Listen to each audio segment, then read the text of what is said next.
Hello students. पिछले video में हम लोग देख चुके थे ऑर्गेनाइज सेक्टर क्या होता है और अनऑर्गेनाइज सेक्टर क्या होता है। हमने देखा था कि ऑर्गेनाइज सेक्टर में बहुत सारी बेनिफिट्स होती हैं जो कि अनऑर्गेनाइज सेक्टर के एम्प्लॉयज के पास अवेलेबल नहीं होती हैं। एम्प्लॉयज की बात करें, एम्प्लॉय तो मालिक होता है। एम्प्लॉय की अगर बात करें तो अनऑर्गेनाइज सेक्टर में बहुत सारी बेनिफिट्स अवेलेबल नहीं रहती है। Generally government job organise sector में आती है, इसलिए सब कोई गवर्नमेंट जॉब खोजना चाहते हैं। और हमने यह भी देखा था कि इंडिया में हेविली 80% से ज़्यादा अनऑर्गेनाइज सेक्टर है। ऑर्गेनाइज सेक्टर 20% से भी कम है।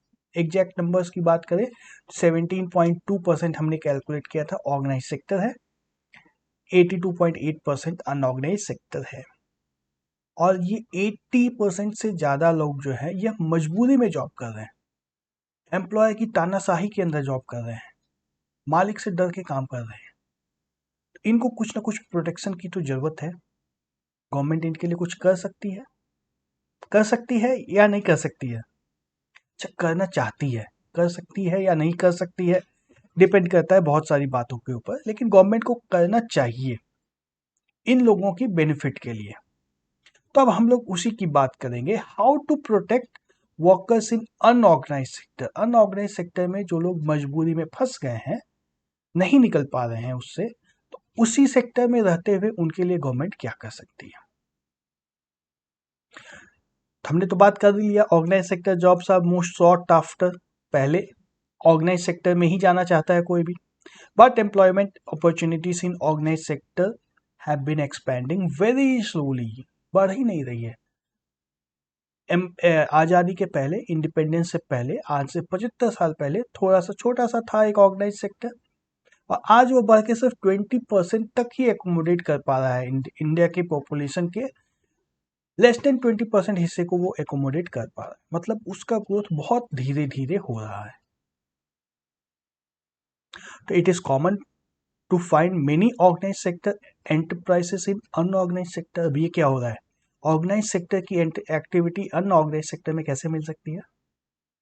जिस चीज को जिस इंडस्ट्री को आइडियली होना चाहिए ऑर्गेनाइज सेक्टर के अंदर, लेकिन वो चोरी छुपे अनऑर्गेनाइज सेक्टर में अपना काम चला ले रहा है, चोरी छुपे अपना काम चला ले रहा है। जैसे शॉप्स के लिए भी एक shop pen establishment act government का है, उसके अंदर रजिस्टर कराना होता है हर एक शॉप को, लेकिन लोग रजिस्टर नहीं कराते हैं। क्यों नहीं कराते हैं? जैसे ही रजिस्टर कराएंगे बहुत सारी बेनिफिट्स एम्प्लॉयज को मिल जाएगी, बहुत सारे रूल्स एंड रेगुलेशंस गवर्नमेंट के फॉलो करने पड़ेंगे। इनसे बचने के लिए कौन परेशानी में पड़े, रजिस्टर ही नहीं कराते हैं। चोरी छुपे अनऑर्गेनाइज सेक्टर में ये लोग काम चलाते रहते हैं। They adopt strategies to evade taxes. जैसे ही रजिस्ट्रेशन होगा फिर तो टैक्स भी समय पे देना होगा। And refuse to follow the laws that protect the labourers. Labour के लिए हमने देखा पीएफ देना पड़ता है, छुट्टी देनी पड़ेगी, जॉब सिक्योरिटी देनी पड़ेगी, मेडिकल अलाउंस देना होगा, काफ़ी कुछ एम्प्लॉयज़ को देना होगा। और एम्प्लॉय को जो भी बेनिफिट देंगे, एम्प्लॉय के लिए तो खर्च बढ़ेगा। तो बहुत सारी टेक्निक्स लगा करके पैसे बचाने के लिए ऑर्गेनाइज सेक्टर में जो होना चाहिए उसको अनऑर्गेनाइज सेक्टर में चला दिया जाता है। As a result, a large number of workers are forced to enter unorganized sector jobs which pay a very low salary. Unorganise sector में कोई बेनिफिट भी नहीं है, सैलरी भी कम है, लेकिन मजबूरी में लोगों को वहीं पे जॉब मिल रही है। They are often exploited and not paid fair wage. जिस काम का 100 रुपये मिलना चाहिए 50 में ही काम करवा लेते हैं। देयर अर्निंग्स आर लो, कम इनकम होती है, एंड नॉट रेगुलर। ये ज़्यादा इंपॉर्टेंट है, नॉट रेगुलर। आज है कल मिलेगा या नहीं मिलेगा पता नहीं। नॉट रेगुलर, आज है कल नहीं मिल सकता, हो सकता है ऐसा कि कल कुछ ना हो। These jobs are not secure and have no other benefit. Unorganise sector में कोई बेनिफिट नहीं है। तो who are these vulnerable people who need protection?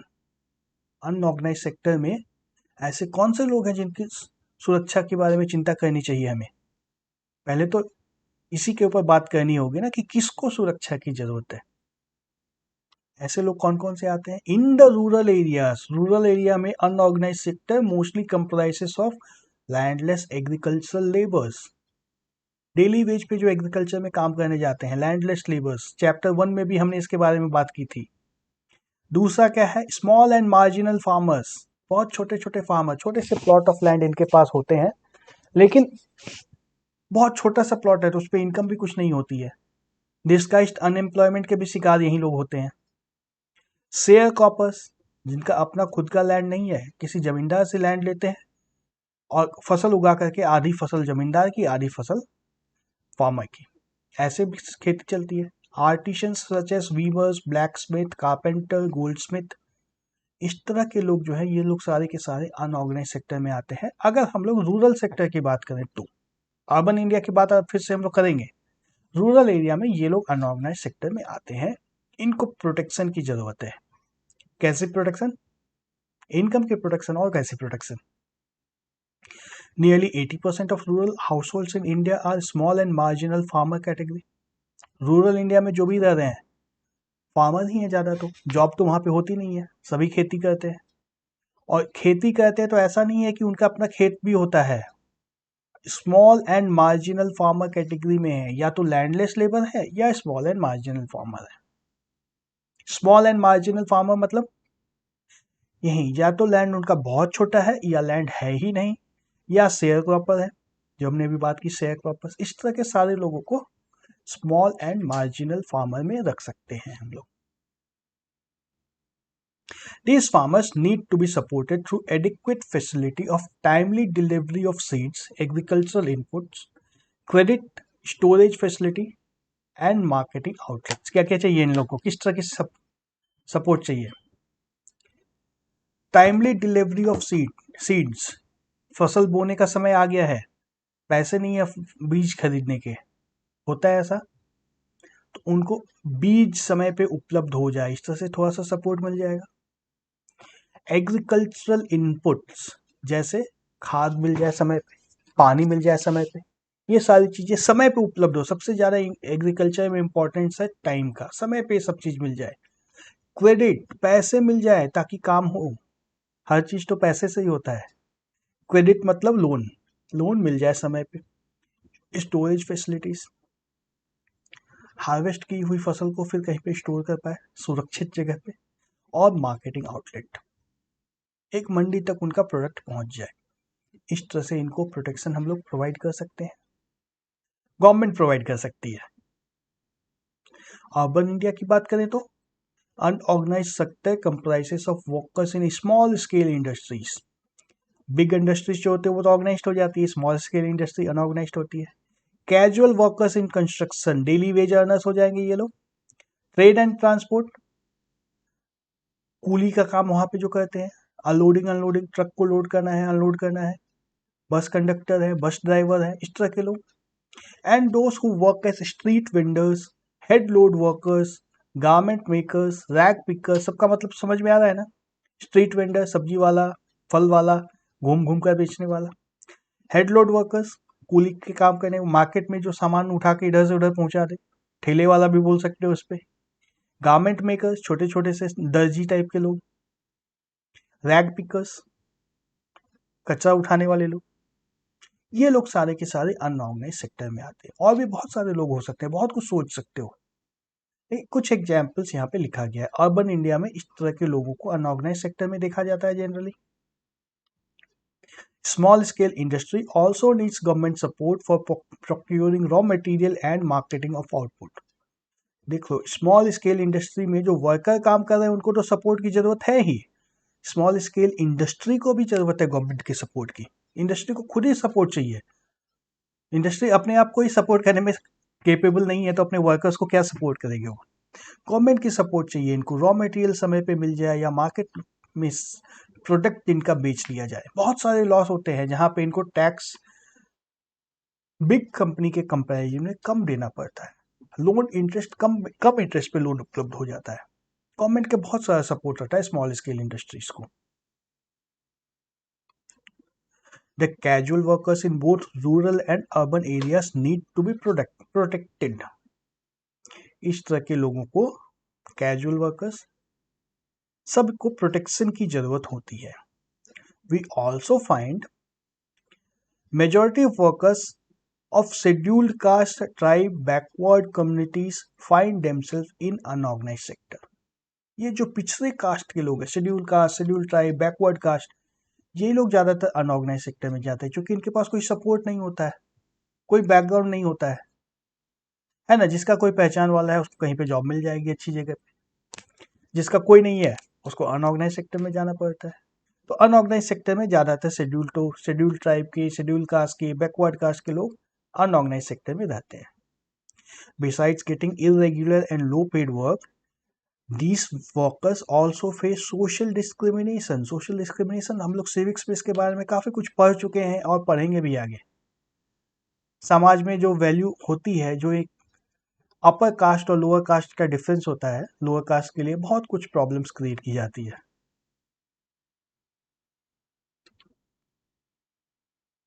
तो इन सबको प्रोटेक्शन की जरूरत होती है। किस तरह का protection?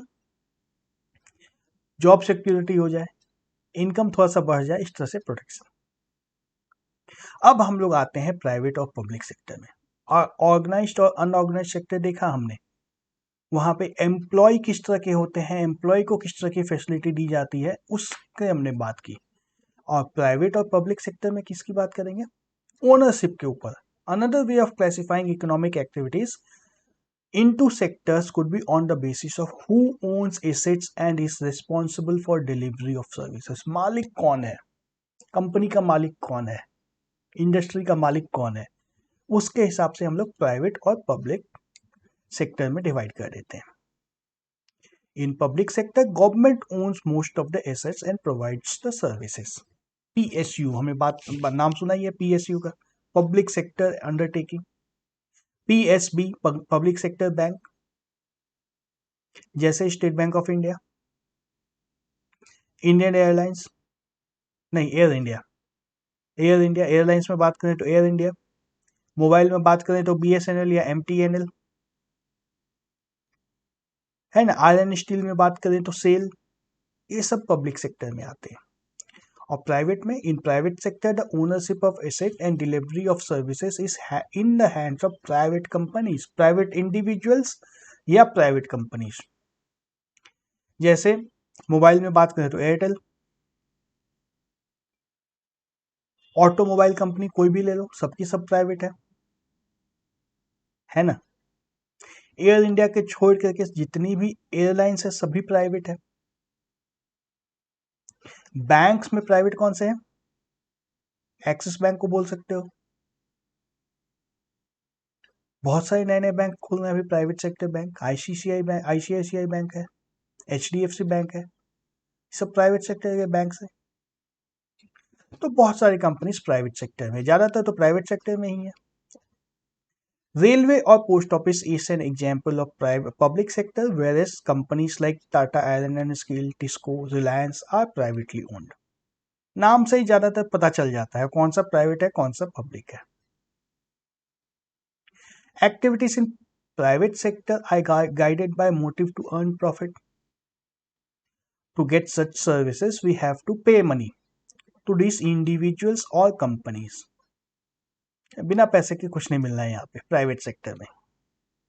The purpose of public sector is not just to earn profit। Public sector में सिर्फ प्रॉफिट की बात नहीं होती है, प्रॉफिट की बात होती है लेकिन सिर्फ प्रॉफिट की बात नहीं होगी, कुछ और भी कंसर्न होता है।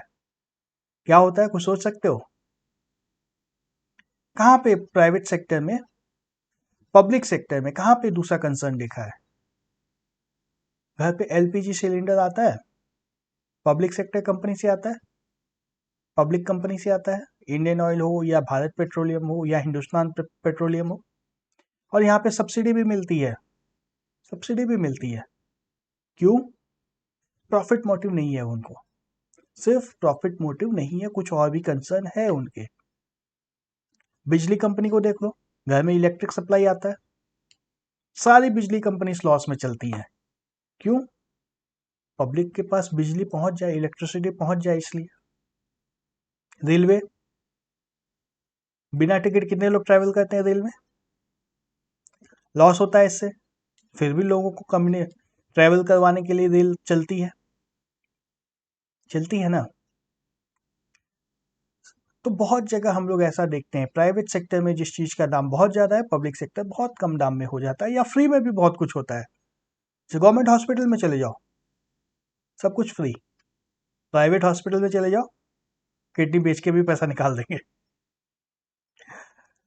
तो गवर्नमेंट के पास, प्राइवेट सेक्टर में जो इंडस्ट्री होती है उसके पास सिर्फ प्रॉफिट मोटिव नहीं होता है, कुछ और भी होता है। Government raise money through taxes and other ways to meet the expenses on the services rendered by it, है ना। गवर्नमेंट खर्च करती है private sector public sector company के द्वारा। वो पैसे कहाँ से आते हैं? टैक्स के पैसे होते हैं। Modern governments spend on a whole range of activities. किस किस चीज में गवर्नमेंट स्पेंड करती है? What are these activities? Why do government spend on such activities? Discuss करते हैं हम लोग इसको। There are several things needed by a society as a whole, but which the private sector will not provide at a reasonable cost. जैसे road बनाना है, public को road की जरूरत है, और किसी प्राइवेट कंपनी वाले को बोल दो रोड बनाने के लिए, टोल टैक्स लग रहा है ना आजकल, कितना हेवी टोल लगता है। जहाँ पे प्राइवेट रोड है वहां पे बहुत ज्यादा पैसे देने पड़ते हैं टोल टैक्स के नाम पे, लेकिन जहाँ गवर्नमेंट है वहां बहुत कम, मिनिमल रहता है या नहीं रहता है। सारी रोड्स तो सरकारी है। सिमिलरली रेल को देख लो, रेल में ट्रैवलिंग कितनी फ्री है, सस्ती है। वहीं बस में टिकट कटाओ कितना महंगा हो जाएगा, होता है।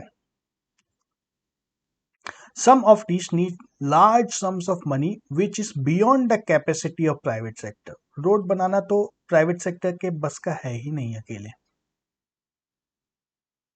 बस का है क्या? रेलवे चलाना प्राइवेट में हो ही नहीं सकता, ये काम तो गवर्नमेंट ही इतने पैसे इन्वेस्ट कर सकती है। कोई पोर्ट बनाना है, सी पोर्ट अगर बनाना है, प्राइवेट सेक्टर से इतने पैसे नहीं आ सकते हैं। एनटीपीसी बनाना है, पावर प्लांट बनाना है, प्राइवेट सेक्टर के पास इतने पैसे हैं ही नहीं। तो ये सब पब्लिक में ही होगा काम, पब्लिक सेक्टर में। Also collecting money from thousands of people who use this facilities is not easy. बिजली बिल बहुत लोग नहीं देते हैं, पानी का बिल तो गवर्नमेंट मांगती ही नहीं है। मांगती है क्या? हमारे यहाँ तो नहीं मांगती, दिल्ली मुंबई में मांगती होगी। तो इन सब कारणों से पब्लिक सेक्टर में या गवर्नमेंट को पैसे इन्वेस्ट करने होते हैं इन सब चीजों में। Even if they do provide these things, they would charge a very high rate for its use. Example, construction of road, bridge, railway, harbour, generating electricity, providing irrigation through dams, etc etc. कितने सारे examples, और भी सोच सकते हो, बहुत सारे examples इसके मिल जाएंगे। Thus, the government has to undertake such heavy spending to ensure that these facilities are available for everyone. Some of these activities which the government has to support, the private sector may not continue their production of business unless the government encourages it. Private कुछ ऐसी भी activities हैं, कुछ ऐसी भी activity है जहां पे गवर्नमेंट सपोर्ट ना करे तो प्राइवेट सेक्टर वो काम कर ही नहीं पाएगा। जैसे जैसे बिजली, घर घर बिजली पहुंचाना, बिजली हर गली में पोल लगाना, फिर घर घर बिजली पहुंचाना और फिर बिजली बिल कलेक्ट करना, गवर्नमेंट ही कर सकती है काम, तो प्राइवेट सेक्टर में हो ही नहीं सकता है। Selling of electricity at the cost of generation में push up cost of production of goods in many industries, है ना। बिजली में अगर सारे पैसे वसूल कर लिए जाए, सारे पैसे अगर कलेक्ट कर लिए जाए पब्लिक से भी और इंडस्ट्रीज से भी, तो बहुत सारे सामान का दाम बढ़ जाएगा। Many units will have to shut down. छोटी छोटी कंपनीज, छोटी छोटी इंडस्ट्रीज जो है, स्मॉल स्केल इंडस्ट्रीज जिसमें बिजली कंज्यूम होती है, और बिजली अगर सब्सिडाइज रेट पे उनको न मिले तो चल ही नहीं पाएगी, वो कंपनी बंद हो जाएगी। Government Here steps in by producing and supplying electricity at rates which the industries can afford. Government has to bear the cost. Similarly, Government of India buys wheat and rice from the farmers at a fair price. सुना है minimum support price या fair price? Government इस दाम पे खरीद लेती है, stores it in its godown and sells it at a lower price to the consumers through ration shops. क्या हो रहा है यहाँ पे? गवर्नमेंट महंगे दाम में खरीद रही है ताकि फार्मर को सही दाम मिल जाए, और सस्ते दाम में बेच रही है ताकि गरीब आदमी भी खरीद कर खा सके, भूख से ना मरे. तो ये सब कुछ पब्लिक सेक्टर में ही पॉसिबल है. Government has to bear some of the cost in this way.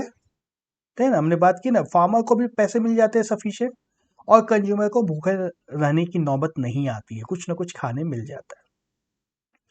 There are large number of activities which are primary responsibility of the government. क्या होती है प्राइमरी रिस्पॉन्सिबिलिटी गवर्नमेंट की? एजुकेशन एंड हेल्थ केयर सबसे ऊपर आता है. हर बच्चा school चला जाए, राइट टू एजुकेशन के अंदर हर बच्चे को फ्री एजुकेशन प्रोवाइड करना गवर्नमेंट की रिस्पॉन्सिबिलिटी है. फर्स्ट चैप्टर में हमने ये सब कुछ देखा भी था. Running proper schools and providing quality education particularly in the elementary education is the duty of the government. Higher education में भी देख लो ना, IITs गवर्नमेंट के ही हैं, IIMs गवर्नमेंट के हैं, JNU गवर्नमेंट की है, DU गवर्नमेंट की है, बड़ी बड़ी यूनिवर्सिटीज तो भी तो गवर्नमेंट के ही हैं. तो एजुकेशनल इंस्टीट्यूट्स गवर्नमेंट चलाती हैं, बहुत सब्सिडाइज रेट पे एजुकेशन दिया जाता है यहाँ पे. क्यों? Because India size of illiterate population is one of the largest in the world. इनको एजुकेशन देना है गवर्नमेंट को. बहुत ज़्यादा इलिटरेट लोग हैं इंडिया में जिनको गवर्नमेंट को एजुकेट करना है. Similarly, we know that nearly half of the India's children are malnourished and quarter of them are critically ill. छोटे बच्चे बहुत सारे कुपोषण के शिकार हैं या बीमार हैं. इन्फेंट मॉर्टेलिटी रेट के बारे में हम लोग पढ़ ही चुके हैं ऑलरेडी, जो कि बहुत ज़्यादा है, higher than some of the poorest regions in the world. India में कई जगह के इन्फेंट मॉर्टेलिटी रेट बहुत ज़्यादा है, अफ्रीका से भी ज़्यादा है. इसको कंट्रोल करना गवर्नमेंट की ड्यूटी है. Government has to pay attention to these things ना. ह्यूमन डेवलपमेंट के एस्पेक्ट्स जो है, हमने ह्यूमन डेवलपमेंट रिपोर्ट की बात की थी, गवर्नमेंट को यह भी काम करना है. It is also the duty of the government to take care of the poorest and ignored regions of the country through increased spending in such areas. बहुत पिछड़े इलाके जो हैं उनका भी डेवलपमेंट करवाना गवर्नमेंट का ही काम है. तो यह सब काम करने के लिए गवर्नमेंट को पब्लिक इंडस्ट्री या पब्लिक सेक्टर इंडस्ट्रीज के द्वारा पैसे स्पेंड करने होते हैं. अर्न करना नहीं है यहाँ पे मोटिव, यहाँ पे स्पेंड करना भी मोटिव होता है गवर्नमेंट का. ओके, चैप्टर अब कंप्लीट होता है. अब हम लोग बहुत तरह के क्वेश्चन इस चैप्टर के डिस्कस करेंगे अगले वीडियो में. Okay, bye bye.